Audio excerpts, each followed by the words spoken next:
나를 능하게 하신 그리스도 예수 우리 주께 내가 감사함은 나를 충성되이 여겨 내게 직분을 맡기심이니. 하나님 아버지, 당신은 나의 아버지이십니다. 얼마나 나를 사랑하시기에 하나밖에 없는 아들 독생자 예수 그리스도를 십자가의 희생제물로 내어주시고 지옥 가고 죽을 수밖에 없는 나를 구원해 주시고 새 생명을 주신 하나님 아버지의 크고 놀라운 사랑에 감사를 드립니다. 그것만으로도 감사한데 지금도 하나님 아버지께서 이뤄가시고 계시는 하나님 나라를 건설하는 동역자로 우리들을 불러주셔서 감사를 드립니다. 서리 집사로, 안수 집사로, 권사로, 장로로, 성도로, 목회자로 부르신 주님, 이 놀라운 감격이 성령의 기름 부으심으로 우리 안에 살아나게 하여 주시옵시며, 하나님, 이 땅에서 수고하고 땀 흘리는 것들은 다 헛될 뿐인데 하나님 나라를 위해서 하나님 찬양대가 고백했던 것처럼 믿음 다하여 건설해 나갈 때 착하고 충성된 종아, 내가 충성하였으니 나의 즐거움에 참여할지어다 하는 하나님의 칭찬을 받아 누리는 우리 모든 직분자들 될 수 있도록 성령이여 기름 부어주시고 충만하게 역사하여 주옵소서. 이 사명 감당할 때 사탄 마귀의 공격이 있습니다. 때로는 힘들고 어려울 때가 있습니다. 그러나 나의 등 뒤에서 나와 함께 하시고 나의 손을 붙잡아 주시며 그 모든 걸림돌을 뛰어넘게 하여 주시는 능력의 주님의 손을 붙잡고 이겨나가 깊은 믿음의 사람들 되는 직분자들 될 수 있도록 한 분 한 분을 축복해 주시고 함께하여 주옵소서. 주님 앞에 서는 그날까지 우리에게 주신 직분과 역할을 통해 승리하며 영광 돌리길 소망하오며 참 능력의 주인이신 우리 구주 예수님의 이름으로 감사하며 축복하며 기도하옵나이다. 아멘. 다시 한번 우리 주님 이름으로 한 분 한 분을 축복하고 응원하고 사랑합니다. 어제부터 아시아의 최고의 축구 국가가 어딘가를 경기하면서 대항하는 아시안컵 축구가 이제 개막을 하게 됐습니다. 우리 한국의 에이스이자 주장이 누구죠? 손흥민 선수입니다. 이 손흥민 선수 얘기를 하지 않을 수가 없습니다. 여러분, 이 손흥민 선수가 월드 클래스입니까? 월드 클래스 아닙니까? 월드 클래스입니다. 그런데 우리나라만 월드 클래스가 아니라고 해요. 그 아빠 손흥정 감독이 월드 클래스 아니에요 이렇게 얘기해서 그렇지 전 세계의 모든 사람들은 손흥민 선수가 이미 월드 클래스라고 인정합니다.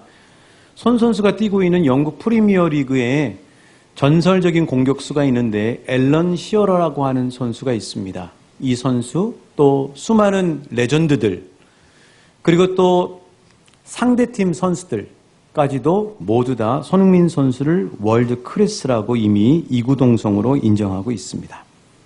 그런데 이 손흥민 선수가 월드 클래스인 이유는 대략 한 3가지 정도로 명확한 증거를 제시할 수 있을 것 같아요. 하나는 꾸준함, 두 번째는 성과 열매죠. 세 번째는 영향력. 이 3가지로 요약할 수 있겠습니다.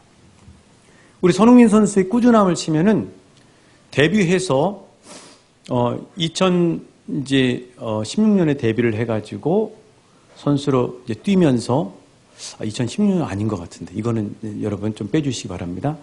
아무튼 데뷔를 해서 지금 2016년도 시즌부터 현재까지 8시즌을 2자릿수 골을 넣어요. 축구에서 골 넣는 게 진짜 어렵습니다. 그런데 손흥민 선수는 8시즌 동안 골을 계속해서 2자리로 넣고 있어요. 이 기록은 전설적인 공격수인 프랑스의 티에리 앙리라는 선수를 포함해서 이 잉글랜드 프리미어 리그에 단 7명밖에 없습니다. 대단한 그런 꾸준함을 보여주는 거죠. 또 이 손흥민 선수의 그 성과를 보면은 2021년 22 시즌에는 세계 최고의 리그로 평가받는 프리미어 리그에서 무려 24골을 넣어서 골든 부스, 이 황금 신발이죠. 득점왕을 차지했어요. 그러니까 이 골 결정력이 대단한데 일단 골대 앞에 가면은 헛발을 하거나 골대 밖으로 차지 않고 손흥민 선수는 골대 안으로 집어넣는 득점률이 85.7%. 대단한 실력을 가지고 있는 거죠.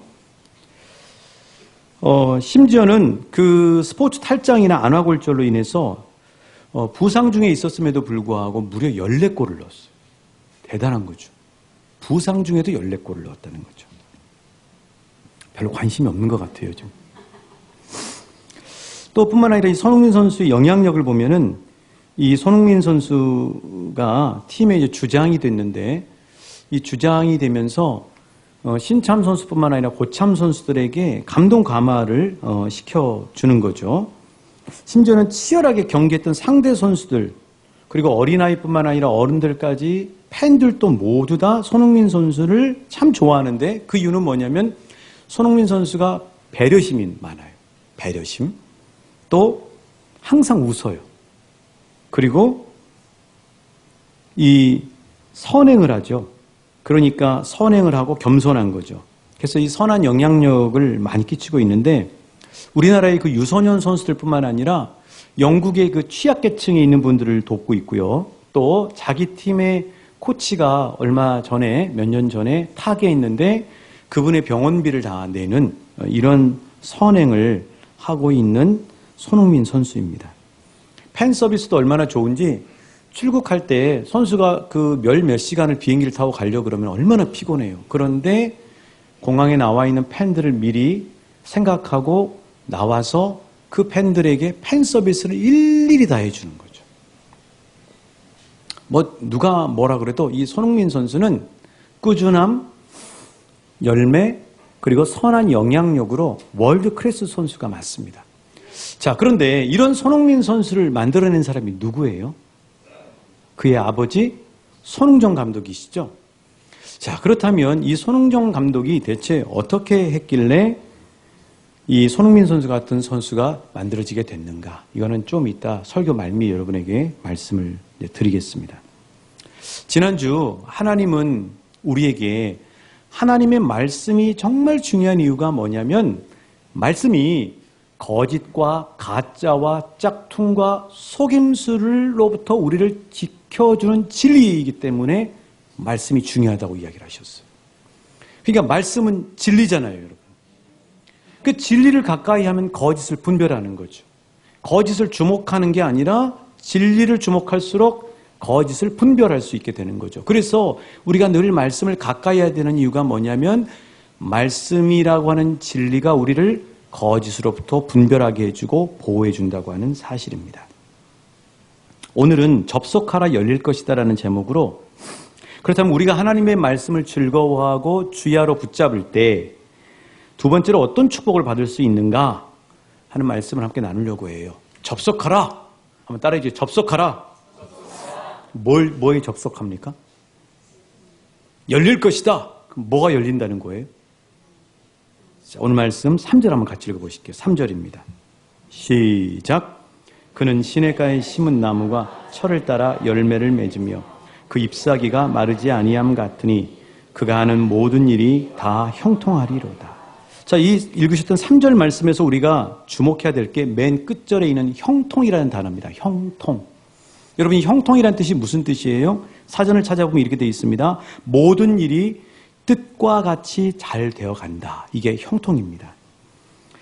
근데 성경에서 형통을 이야기할 때 이 형통에는 두 가지가 있어요. 성경의 형통에는 어떤 형통이 있냐면 악인의 형통이 있고요. 선인의 형통이 있습니다. 근데 이 악인의 형통을 잠언 24장 1절에서는 이렇게 얘기해요. 한번 같이 읽어보실게요. 시작. 너는 악인의 형통함을 부러워하지 말며 그와 함께 있으려고 하지도 말지어다. 자, 악인의 형통함을 부러워하지 말아라. 우리 주변에 보면 정말 못돼 처먹었는데 잘 되는 사람이 있어요. 대체 하나님은 저런 사람 왜 다리몽댕이를 안 부러뜨리나? 뭐 이런 생각할 때 있지 않습니까? 근데 성경은 그런 악인의 형통함을 부러워하지 말라는 거예요. 왜냐하면 악인의 형통함은 실은 망하는 길이에요. 그럼 뭘 부러워하라고요? 뭘 위해 기도하라고요? 따라해 주십니다. 의인의 형통함. 자, 그럼 의인의 형통함은 뭐냐? 의인의 형통함을 얻으려면 말씀을 즐거워하고 그 말씀을 붙잡는 사람이 받는 복이에요. 자, 다시 말씀드립니다. 의인의 형통함이 진짜 축복인데 그 의인의 형통함을 받는 사람은 하나님의 말씀을 즐거워하고 그 말씀을 주야로 붙잡는 사람이 받는 복이에요. 그러면 말씀을 즐거워하고 붙잡을 때 어떻게 형통하냐고요? 이렇게 형통합니다. 화면 한번 띄워주세요. 의인은 이런 형통함의 은혜를 받아요. 지속 가능성, 성과, 생명력이라고 하는 형통함을 받아 누리게 돼요. 의인의 형통함이 되려면 뭐를 붙잡아야 된다고요? 말씀을 가까이 하고 말씀을 붙잡아야 돼요. 그래야 의인의 형통함을 누릴 수가 있어요. 자, 그렇다면 말씀을 붙잡는 사람은 의인의 형통함으로 먼저 지속 가능성의 복을 받는데 이 지속 가능성의 복이 뭐냐? 오늘 말씀 3절에 보시면은 그는 시냇가에 심은 나무가 뭐를 따라? 이 말은 바꿔 얘기하면 철마다 열매를 맺는다는 거예요. 그냥 여름 한철 아니면 가을 한철 열매 맺는 게 아니고 그 철이 올 때마다 계속해서 열매를 맺는다는 거예요. 이게 다른 말로 얘기하면 지속 가능함이에요. 지속 가능함. 사람들이 하는 말이 한철 장사 또 메뚜기도 한철이다 뭐 이런 말을 해요. 여러분 그 한철 장사 한몫 잘 벌었다 메뚜기도 한철이다 이 말은 실은 그렇게 축복된 말이 아니에요. 왜냐하면 그때 한 번 벌고는 일시적으로 끝나버려요. 제 얘기를 해서 좀 죄송한데 저희 아버지가 중장비 기사 일을 하셨어요. 그 당시 중장비 기사는 다른 월급쟁이보다 월급이 2배에서 3배나 많았어요. 그런데 문제는 뭐냐? 지속 가능하지 않아요. 일이 있을 때는 왕창 버는데 일이 없을 때는 손가락만 빨아야 돼요. 그래서 오죽했으면 살림살이를 펴려고 어머니가 운수업에 관심을 갖고 그렇게 시도하지 않았겠어요? 이게 뭐냐면은 지속 가능한 게 매우 중요해요. 그래서 스포츠 스타들이라든가 연예인들은 왜 그분들이 부동산업이나 재테크에 관심을 갖냐면은 그런 직업들은 일시적이에요. 지속 가능성이 없어요. 그래서 지속적으로 수입을 얻을 수 있도록 하기 위해서 그런 분야에 관심을 갖는 거죠. 그러니까 한때 반짝하는 것은 실은 복이 아니에요. 진정한 형통이 아니라고요. 진정한 형통은 뭐냐면은 지속 가능해야 돼요. 그런데 무엇이 우리를 지속 가능한 형통으로 이끌어주냐면은 하나님의 말씀이 우리를 지속 가능하게 이끌어준다는 사실이에요. 저도 어제 그 권사님처럼 주의 종으로 부름받을 때 얼마나 두렵고 떨렸겠어요. 안 하려고 수없이 도망을 다니고 결국 하나님께서 코너에 머루시고 그리고 기도하는 가운데 하나님이 마음에 불어넣어 주셔서 신학교를 가게 되고 주의 종으로 손들고 하나님 앞에 순종하기로 했거든요. 그런데 막상 순종을 하고 난 다음에 제 마음 안에 찾아오는 가장 큰 두려움이 무엇이었냐면 지속 가능성이었어요. 제가 제 자신을 보니까 작심삼일이거든요. 뭐 성경 읽는다 그래 놓고는 한 3일 지나서 다 그냥 성경지 저리 가버리고 또 믿음이 얼마나 기복이 심한지 믿음이 변덕스럽고 막 충만할 때는 세상에 가장 믿음 좋은 사람인 것처럼 했다가 믿음이 떨어지면 한없이 추락해가지고 날개도 없이 추락하는 그런 저 자신의 그 변덕스럽고 일정하지 못하는 믿음 때문에 제일 고민이 됐어요. 이런 내가 어떻게 교회를 안정적으로 성도들을 섬기고 목회자로서 자기 관리를 하고 사역을 할 수 있을까가 큰 고민이었다고요. 그래서 지금 와서 보니까 그거는 헛된 염려였더라고요. 왜냐고요? 하나님의 말씀이 저를 붙잡고 있더라고요. 제가 지속 가능한 게 아니고 하나님의 말씀을 늘 붙잡아야 되니까 실은 내가 말씀을 붙잡는 게 아니고 내가 말씀을 붙잡는 것 같지만 그 말씀이 나를 붙잡아서 지속 가능하게 이끌어 주더라는 거예요. 사랑하는 여러분, 말씀은 살아있습니다. 말씀은 나를 붙잡아줘요. 말씀 안에는 힘이 있어요. 그래서 말씀이 우리를 지속 가능하게 해요. 그래서 모세 다음에 이스라엘 백성을 이끄는 지도자로 누가 뽑혔어요? 여호수아죠. 여호수아가 딱 뽑히고 난 다음에 하나님이 여호수아에게 가장 먼저 이렇게 말씀하신 이유가 거기에 있어요. 여호수아서 1장 7절 8절 말씀이에요. 같이 읽어봅니다. 시작. 오직 강하고 극히 담대하여 나의 종 모세가 내게 명령한 그 율법을 다 지켜 행하고 우로나 좌로나 치우치지 말라. 그리하면 어디로 가든지 형통하리니 이 율법책을 내 입에서 떠나지 말게 하며 주야로 그것을 묵상하며 그 안에 기록된 대로 다 지켜 행하라. 그리하면 내 길이 평탄하게 될 것이며 내가 형통하리라. 하나님이 여호수아에게 가장 강조하는 게 뭐예요? 방금 읽으셨잖아요. 하나님의 말씀이에요. 이 말씀을 주야로 내 입에서 떠나지 말게 하라는 거예요. 그리고 7절에도 보면 끝에가 뭐가 있어요? 형통하리라. 8절에도 이 말씀을 주야로 묵상하면 내가 어떻게 되리라? 형통하리라. 그러니까 하나님이 이제 지도자가 돼서 벌벌 떨고 있는, 두려워 떨고 있는 멋진 위대한 지도자 모세하고 자기가 비교가 될 텐데 두려워 떨고 있는 여호수아에게 하나님이 하신 말씀은 뭐냐면 걱정하지 말아라는 거예요. 그러면 너는 뭐만 하면 되느냐? 말씀을 가까이 하라는 거예요. 말씀을 붙잡으면 어떻게 된다고요? 말씀이 너를 붙잡아줘서 형통하게 해준다는 거예요. 한번 우리 선포했으면 좋겠습니다. 말씀에 접촉하라. 말씀에 접속하라. 그리하면 지속 가능한 형통의 문이 열릴 것이다. 특별히 오늘 직분 많은 우리 직분자들께서 말씀을 가까이 하실 수 있기를 축복합니다. 나는 절대 나를 셀프 컨트롤 할 수가 없어요. 우리는 너무 연약해요. 말씀 옆에 1년 내내 붙으시면 돼요. 그러면 말씀이 나를 붙잡아주고, 그리고 저 장로님은, 저 권사님은 어떻게 저렇게 항상 믿음이 안정적일까 하는 선한 영향력을 끼치는 직분자들 되실 줄 믿습니다. 두 번째로 의인의 형통함은 뭐냐면은 열매라는 거예요. 열매. 자, 오늘 말씀 3절 한번 다시 보시겠어요? 철을 따라 무엇을 맺으며? 열매를 맺어요. 어떤 사람이가 중요하잖아요. 뭘 붙잡는 사람이? 뭘 즐거워하는 사람이? 그렇죠. 말씀을 즐거워하고 말씀을 주야로 붙잡는 사람은 열매가 있는 삶이 된다는 거예요. 믿으시고 이 열매를 경험하시는 한 분 한 분 되시길 주님의 이름으로 축복합니다. 성경을 보면 하나님이 말씀하시면 반드시 100% 지키십니다.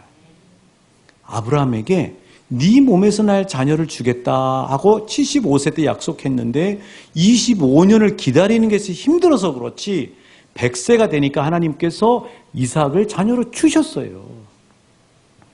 포로로 끌려간 이스라엘 백성들에게 70년 만에 너희 고국 땅으로 돌아오겠다 하고 예레미야 선지자를 통해서 약속하셨는데 그 말씀 그대로 70년이 되니까 1차, 2차, 3차에 걸쳐서 자기 조국으로 돌아오게 하나님이 반드시 그 약속을 이루세요. 너희들 구원할 메시아를 보내겠다 하고 약속하신 주님께서 때가 되니까 예수님을 이 땅에 보내셔서 우리를 구원해 주셨어요. 말세 내가 내 영을 모든 육체에게 부어주겠다고 이 요엘서 2장에서 말씀하신 약속대로 마가의 다락방에서 성령을 부어주시고 어린아이나 어른까지 모두 다 주의 영을 부어주시는 약속을 성취해 주셨어요. 하나님은 말씀하시면 반드시 그 약속을 지키십니다. 민수기 23장 19절 말씀이에요. 같이 읽으실게요. 시작. 하나님은 사람이 아니시니 거짓말을 하지 않으시며 그 말씀하신 바를 행하지 않으시며 하신 말씀을 시행하지 않으시랴. 그래서 말씀은 반드시 열매가 나타납니다. 왜냐하면 하나님이 하신 약속이기 때문이에요. 하나님은 한 번 말씀하시면 반드시 지키세요. 그런데 지금 이 말을 듣고도 나는 아닌데 하고 생각하는 분들이 있을 거예요. 그 이유를 제가 조금 이따가 말씀드릴게요. 하나님은 말씀하시면 반드시 지키십니다. 지금까지 하나님이 성경을 보면 안 지킨 약속이 단 하나도 없어요. 예수님 재림에서 오시는 거 그거 하나 남았어요. 왜냐하면 하나님의 말씀은 약속이기 때문에. 하나님의 말씀은 진리예요. 하나님의 말씀은 변함없는 불변의 법칙이에요. 그래서 하나님의 말씀은 반드시 하나님이 책임지시고 지키십니다. 그런데 하나님은 그렇게 하시는데 여호수아와 갈렙과 같은 사람이 있고 10명의 정탐꾼과 같은 사람이 있어요. 그러면 여호수아와 갈렙은 약속하신 가나안 땅을 밟았어요. 그러나 10명의 정탐꾼과 그 10명의 정탐꾼의 이야기에 휩쓸린 사람들은 단 한 사람도 약속의 땅을 밟지 못했어요. 거기에 무슨 차이가 있느냐? 데살로니가전서 2장 13절 말씀이에요. 같이 읽습니다. 시작. 이러므로 우리가 하나님께 끊임없이 감사함은 너희가 우리에게 들은 바 하나님의 말씀을 받을 때에 사람의 말로 받지 아니하고 하나님의 말씀으로 받음이니 진실로 그러하도다. 이 말씀이 또한 너희 믿는 자 가운데서 역사하는. 자, 그대로 펼쳐주시고 여기 중요한 여호수아와 갈렙이 되는 방법은 뭐냐면 하나님의 말씀으로 받고 사람의 말로 받지 않는다는 거예요. 또 하나는 맨 밑에 있는데 또한 이 말씀이 또한 너희 믿는 자 가운데서 역사한다는 거예요. 그래서 예수님이 네 밭을 씨 뿌리는 비유 이야기를 하신 이유가 거기에 있어요. 네 밭이 있죠. 네 밭이 이런 밭이잖아요. 그림 한번 띄워주시겠어요? 자, 우리 마음밭이 어떤 밭인가? 네 밭. 네 밭의 비유가 있어요. 길가밭, 돌밭, 가시떨기밭, 그 다음에 노란색은 옥토밭이에요. 그러면 길가밭, 돌밭, 가시떨기밭과 옥토밭의 차이는 뭘까요? 씨를 뿌려요. 씨가 말씀인 거 아시죠? 자, 말씀이 우리 마음밭에 들어옵니다. 그런데 길가밭, 돌밭, 가시떨기밭은 이 옥토밭과 뭐가 차이가 있어요? 씨를 안 받아요. 말씀을 안 받는다고요.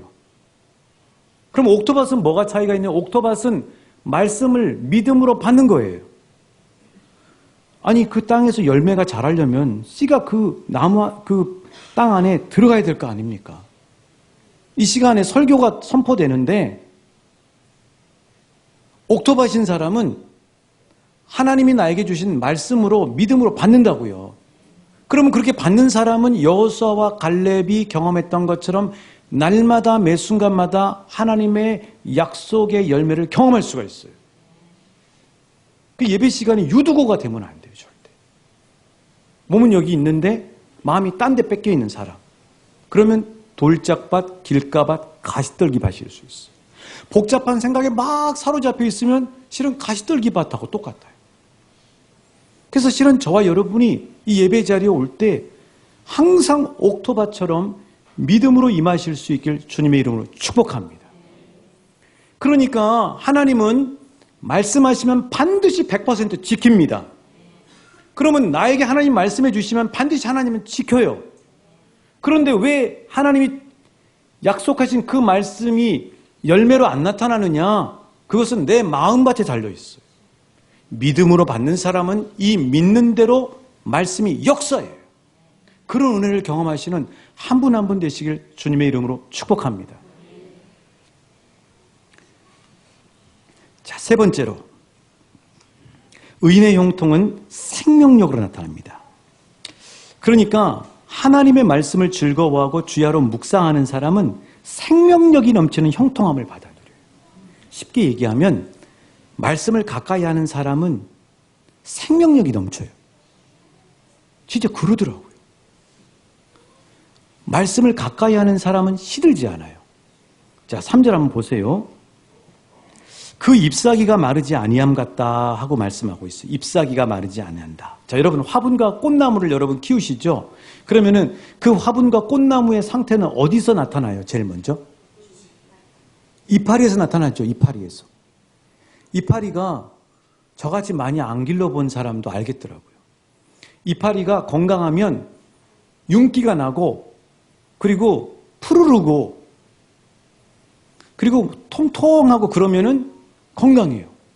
근데 어느 날부터 이파리가 쭈글쭈글해지기 시작하고 노란색 빛이 한쪽 끝에서부터 자꾸 생기기 시작하고 그리고 누렇게 말라가기 시작하면은 그 나무는 병들어가고 있다는 증거예요. 하나님의 말씀을 즐거워하고 주야로 붙잡는 사람은 늘 윤기나고 풍성하고 푸르른 이파리처럼 생명력이 넘치는 형통함을 누릴 수 있다는 사실이에요.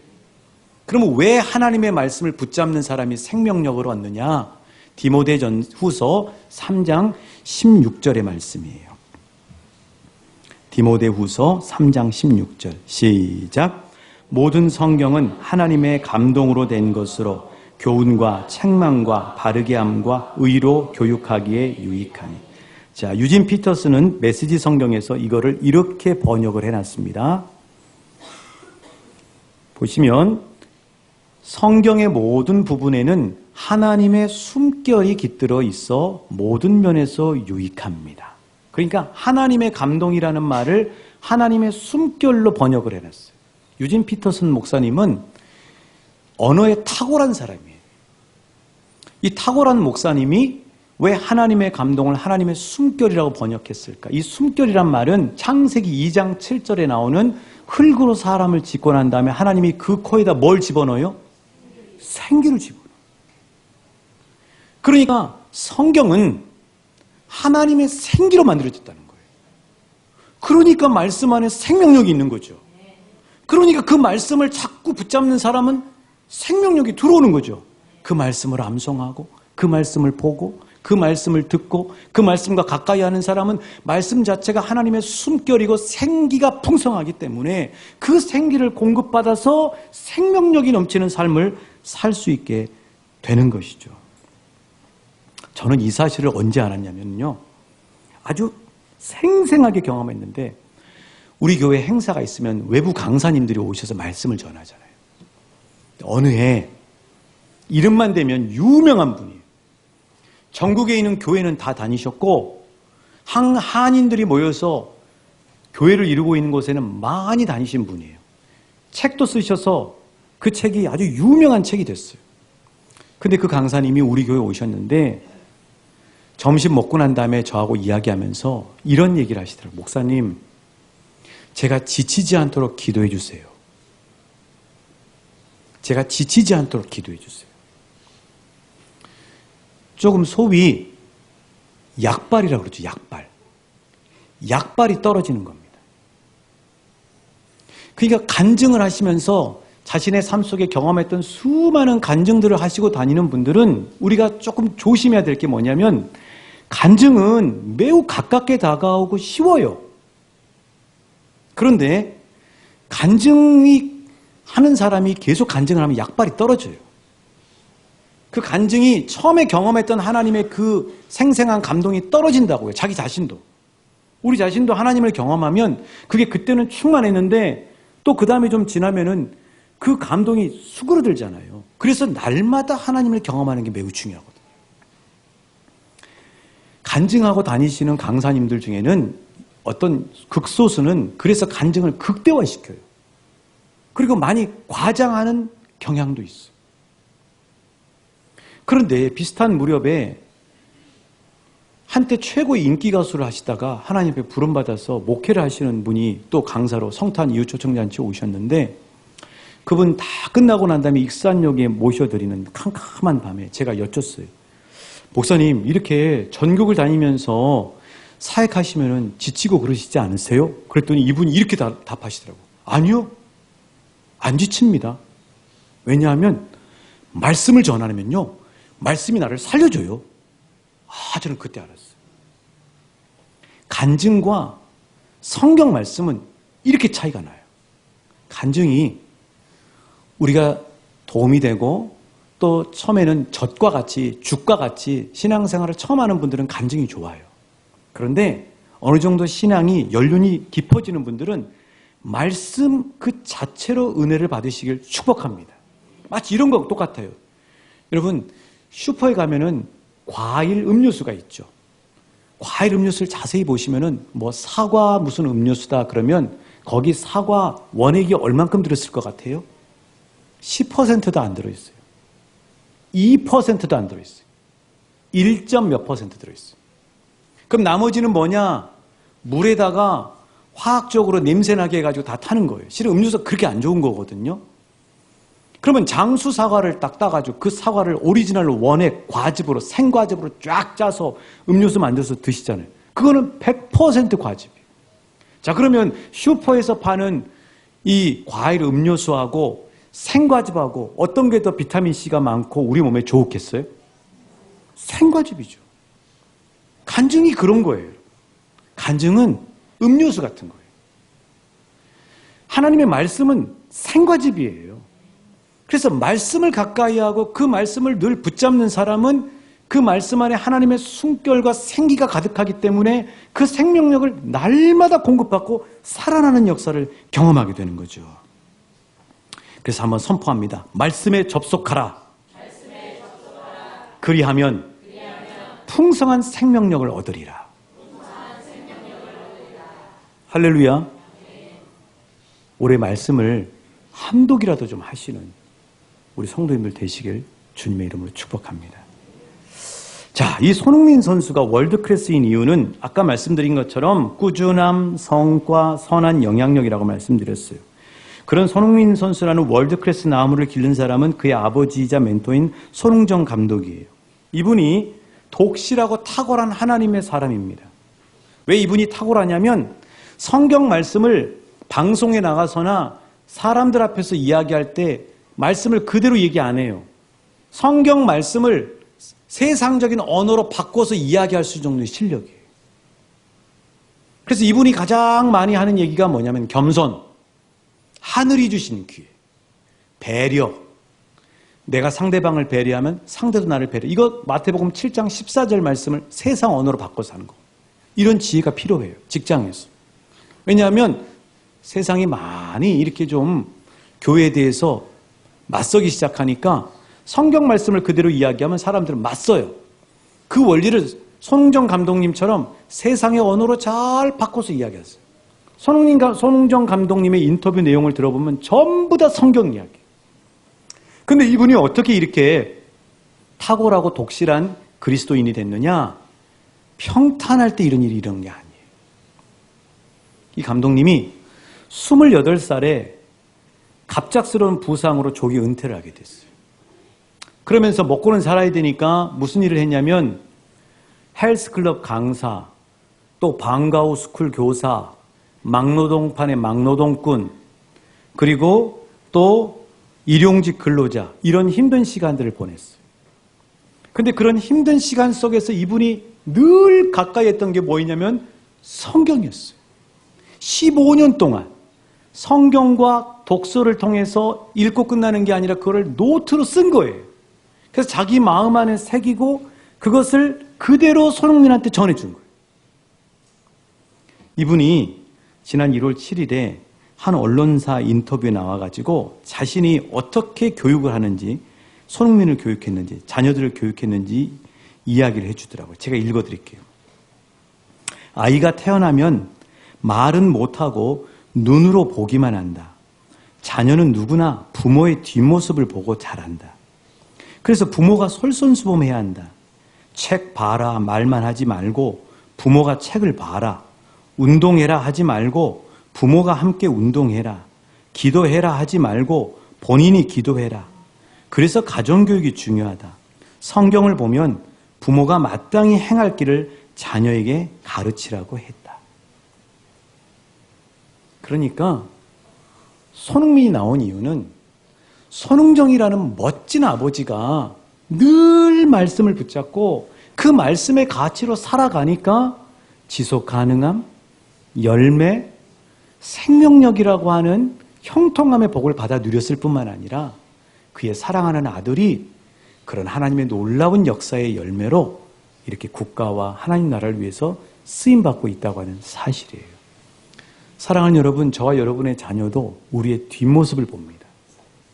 내가 잘 살아야, 내가 말씀과 함께해야 내 자녀도 복된 형통함을 받아 누릴 수 있습니다. 응원합니다. 축복합니다.